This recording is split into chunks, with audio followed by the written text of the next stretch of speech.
बिस्मिल्लाहिर्रहमानिर्रहीम। अस्सलाम वालेकुम। चैनल की जानिब से आप सब दोस्तों को वेलकम करता हूँ।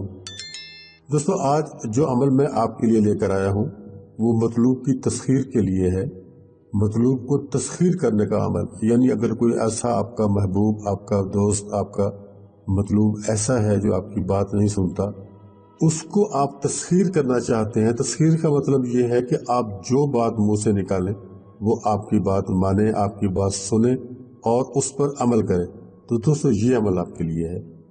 ये बनोले वाला तबाहकुन अमल है। बनोला एक छोटा सा दाना होता है, एक बीज होता है, और ये कपास का बीज होता है। ये थंबनेल पर आपने देखा होगा कि आपके सामने मैंने एक प्लेट में बना के रखे हैं। ये इस तरह के बनोले आपको बाजार से आम मिल जाएंगे और बिल्कुल ही सस्ते मिलेंगे, कुछ भी ज़्यादा कीमत इनकी नहीं होती। और आपको सिर्फ 41 चाहिए, 41 आपने ये लेने हैं और उन पर आपने इस अमल को करना है।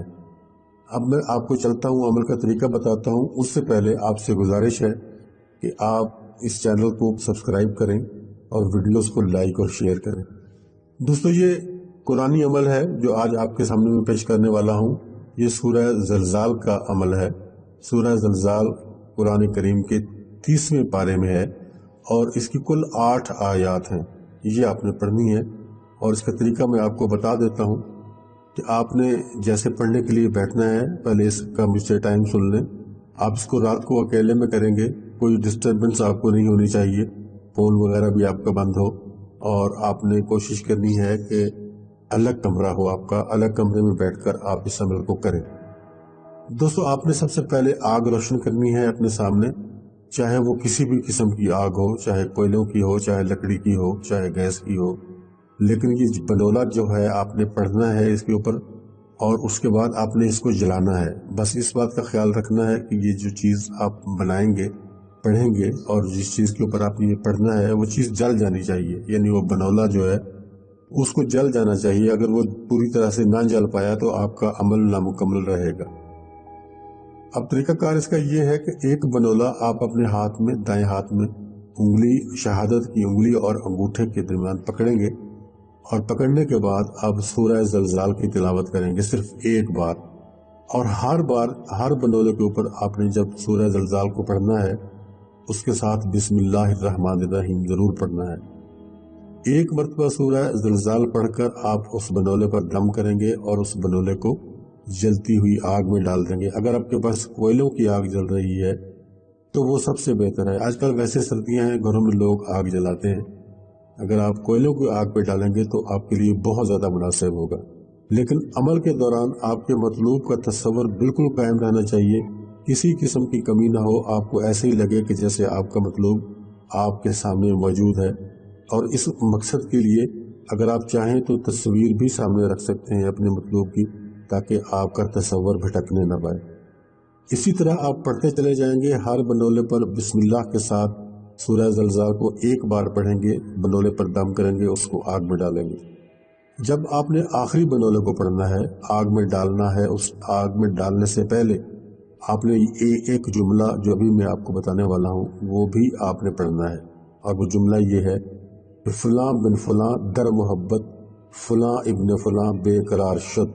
अब ये जो पहला फलां बिन फलां आपने पढ़ना है, इस पर आपने अपने मतलूब का नाम लेना है पहले फलां पे, फिर अगर वो मर्द है तो बिन कहने के बाद उसकी वालदा का नाम लेना है।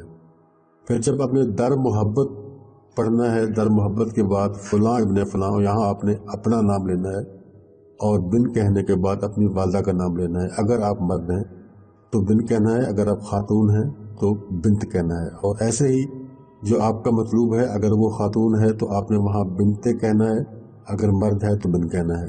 बस यही तरीका है। और बेकरार शुद, मैं ये जुमला फिर से दोहरा देता हूँ, फलां इब्ने फलां दर मोहब्बत, फलां इब्ने फलां बेकरार शुद, ये आपने पढ़ना है। फिर उस आखिरी बनोले को भी आपने आग में डाल देना है। सूरह ज़लज़ाल को मैं जैसे बता चुका हूँ आपको, बिस्मिल्लाह के साथ पढ़ना है, बिस्मिल्लाह के बगैर इसको नहीं पढ़ना। दोस्तों, ये एक ही रात का अमल है। आपका इसके ऊपर घंटा लग जाए या सवा घंटा लग जाए, इससे ज़्यादा टाइम नहीं लगेगा। इसका रिज़ल्ट बहुत बेहतरीन है, बहुत तबाहकुन है। सुबह तक आपके मतलूब को जो आपके लिए बेकरार कर देगा। जैसे ही आपका अमल मुकम्मल होगा آپ کے محبوب پر، آپ کے مطلوب پر اس کا عمل اثر اس کا ہو جائے گا فوری طور پر۔ ہو سکتا ہے وہ رات کو ہی آپ سے رابطہ کرے، لیکن عمل مکمل کرنے سے پہلے آپ نے فون اپنے کو بند کرنا ہے یا اس کو سائلنٹ پہ کر دینا ہے، تاکہ دوران عمل کوئی ڈسٹربنس نہ ہو۔ آپ عمل مکمل کرنے کے بعد اپنے آپ فون کو آپ اوپن کر دیں گے، کھول دیں گے، اور پھر جس کی بھی کال آئے آپ لے سکتی ہو، کوئی مشکل نہیں ہے۔ لیکن کوشش یہ کریں کہ رات کو عمل مکمل کرنے کے بعد کوئی بھی آپ کو ڈسٹربنس نہ ہو، آپ سو جائیں۔ صبح جب اٹھیں گے تو آپ کو آپ کے عمل کا رزلٹ انشاءاللہ دوسرے دن صبح مل جائے گا۔ دوستو اس عمل کو آپ نے رات کو، میں نے جیسے آپ کو بتایا، کرنا ہے۔ دن کوئی سا بھی ہو اس میں کوئی پرابلم نہیں ہے، لیکن رات کو کریں گے۔ رات کو کرنے کا مطلب یہی ہے کہ ڈسٹربنس کم سے کم ہوتی ہے رات میں۔